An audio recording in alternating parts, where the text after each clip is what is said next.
I've just picked up a brand new caravan from Hilltop Caravans. It's called the Mawson. It's an 18-foot 5-inch caravan, single axle. Now, the thing about this van is that it's built to celebrate Hilltop's 10th anniversary in manufacturing. It's a limited edition caravan. In fact, the van that I have on the back of this patrol is the first Morrison that Hilltop has ever built. And they've given me a loan of this van for a couple of days, and I'm taking it down to my favourite little spot in Victoria, Golden Beach. There's a campsite down there that I've discovered, and I've been wanting to camp down there for quite some time. So come along, and I think you'll enjoy it.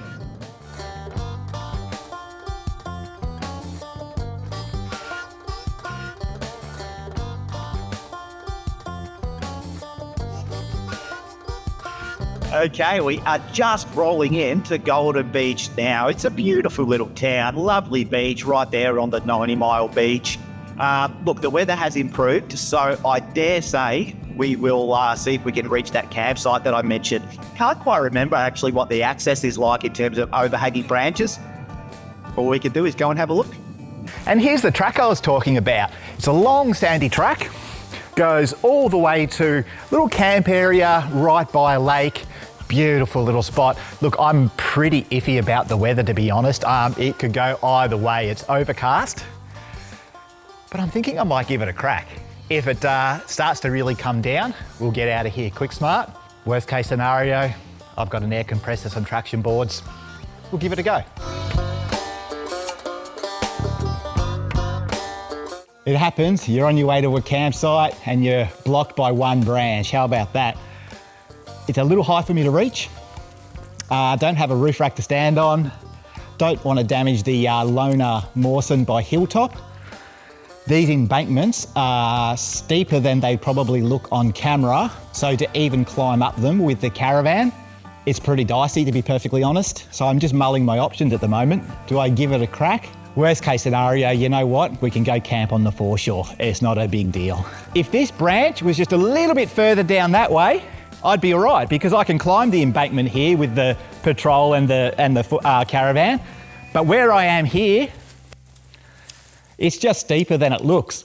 I could maybe do it, I could maybe not. I'll probably damage something. So you've always got to come prepared, step ladder, an axe, and I'd be okay. Sadly, I have neither. I think I'll call it. Well, that was fun. I guess it's handy to have a few reversing skills when it comes to caravans.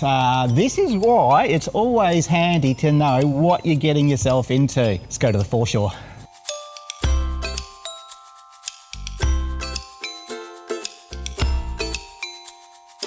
Well, there you go. I'd actually forgotten that Golden Beach has this little RV park, which is silly because I come down here all the time. You'd think I would have known. It's not quite on the foreshore, it's just on the other side of Shoreline Drive, but you do have the ocean a 2-minute walk away. Now, you'll notice that the Morrison does come with a blackjack trailer jack, but I do have the standard jockey wheel, so I think I might just use that actually. And then we might hop inside and I'll give you a little look around. You know, I tell you what, Hilltop really does make a nice caravan. And I have never spoken to a Hilltop owner who did not speak highly of this manufacturer, and I've spoken to a lot. And you know what, to me, that actually speaks more loudly than anything I could tell you. People who use these caravans for weeks and months on end, speak to them, they love them. Now, I actually haven't seen much inside this caravan except for a very quick look when I picked it up from Hilltop this morning, so you're pretty much gonna see my genuine first reaction. Let's have a look. I mean, what's not to like? These caravans are so nicely put together. Look at this, rear club lounge, split bathroom, little kitchen, little offside sink. It's a different layout, but I like it. See, when I walked in, I was actually expecting for there to be a full wall here so that you've got the split bathroom fully closed off, but we don't. We can close it off here by the looks of it with a door. So that's different. Big corner shower. It's large, I like it. So here we have a recessed induction cooktop with 2 burners. Now, this caravan also comes with this microwave. It's a 3-in-1 combo unit set below the hot plate and at a great height too. So this caravan, it comes with 2 200 amp hour lithium batteries with 800 watts of solar on the roof, and it's all managed by the onboard high-tech power management system. Let me give you a quick overview about the brains behind this system. Collectively, it's known as the PowerSync 3680 RV management hub, and it contains 3 main components. First of all, you have a 3-in-1 charger, which gives you up to 40 amps of AC charging, up to 60 amps of DC to DC charging, and up to 60 amps of solar charging via the MPPT solar controller, all inbuilt into that one charging system. The second component to talk about is the 2600 watt pure sine wave inverter, which provides surge power up to 5200 watts. Finally, you have the central controller, which has wireless controllable outputs. It provides real-time power consumption monitoring, as well as water level indicators, all viewable via the digital display screen or the intuitive smartphone app. Here we have the High-Tech Power Solutions digital display. On the home screen, we can see the state of charge of the onboard lithium batteries. We can see the load being placed on the battery, and we can also see the solar input, which right now is hovering between 60 and 65 watts. It is first thing in the morning, the sun's barely up in the sky. And sliding to the next screen, we can immediately see all the individual light circuits for the caravan, and we can control each one at the push of a button. The next screen allows us to also view and control individual 12-volt circuits of the caravan. The final screen is a digital representation of the current flow inside the van. It's the power going into the batteries and the power going out. And we can also individually control up to 2 water pumps. Another neat thing about this system is it gives you real-time information about what's going on with your water tanks. As you can see, our tanks are actually empty, so that's a good reminder I need to get out the hose and fill them up. And another handy bit of information is it'll give you the temperature of inside and outside the caravan. I've found that the app pairs seamlessly thanks to the QR code that's provided, and here on the home screen we get all the same information as we do on the digital display. We even have a remote switch, so if we're leaving for the day and we want to shut off all power, we can do it with one button. We can control our water pumps, we have the same information in regards to our water tanks, and we can see our lithium battery is on 95% state of charge. The lights functions are the same, and here we can control other 12-volt circuits such as the rear work light, various reading lights, our range hood, we heard that just come on, and our entertainment systems and more. And here is where we can delve a little more deeply into the system. We can select our battery profile.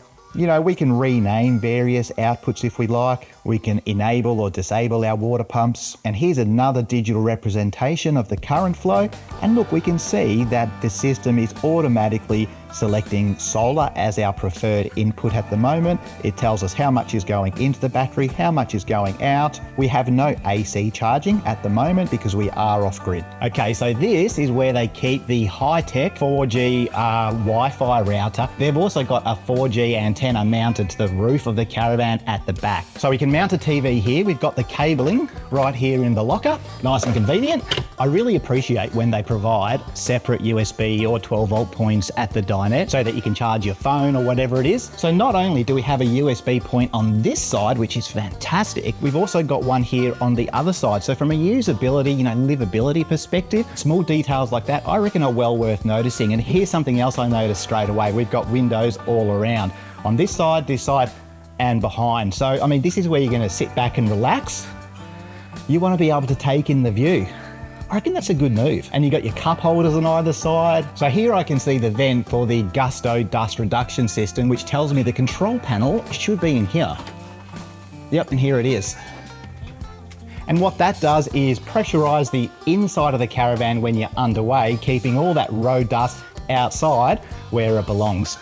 Now, you know what I like about this is the way they have angled these overhead lockers in the corner. So often they're sort of squared off. Just aesthetically, it's got a nice look to it. So we have a large compressor fridge freezer from Dometic. Dometic rooftop air conditioner, can't go wrong. So moving forward to the bathroom, what do we have here? A front loader washing machine mounted to this partition, Thetford cassette swivel toilet. And look at this, mirrored door cabinet.